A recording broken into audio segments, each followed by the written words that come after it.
ठिठकती रातें थी, ठंड इंतहा दर्जे की थी। एक बूढ़ा बुजुर्ग किसी अमीर शहजादे के घर का चौकीदार था।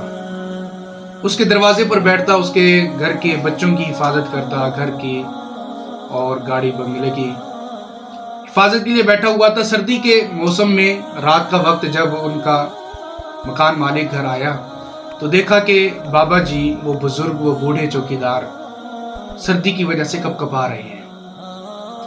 उनके जिस्म में कपकपी तारी है। उन्होंने आके पूछा कि बाबा जी क्या हुआ है? तो कहने लगे कि बेटा सर्दी लगी हुई है और बच्चों के लिए रिस्क भी कमाना है, आपके दरवाजे पर बैठा हुआ हूँ और चौकीदारी भी करनी है। उन्होंने कहा कि बेटा बाबा जी आप बैठें तो मैं आपके लिए एक गर्म शाल लेकर आता हूँ, गर्म कंबल लेकर आता हूँ। तो वो मकान मालिक जो था चला गया।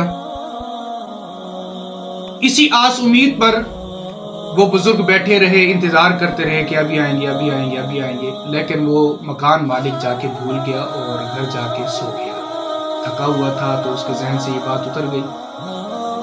तो जब सुबह वो आया तो देखा कि वही बाबा जी जो रात को सर्दी में कपकपी की वजह से थरथरा रहे थे, उनकी डेथ हो चुकी थी। उनके हाथ में एक छोटा सा रुक्का था जिसके ऊपर लिखा हुआ था कि बेटा सर्दी तो पहले भी बर्दाश्त करता था, लेकिन रात एक आपने आस और उम्मीद दिलाई थी, उस आस और उम्मीद की वजह से ही मैं मर गया।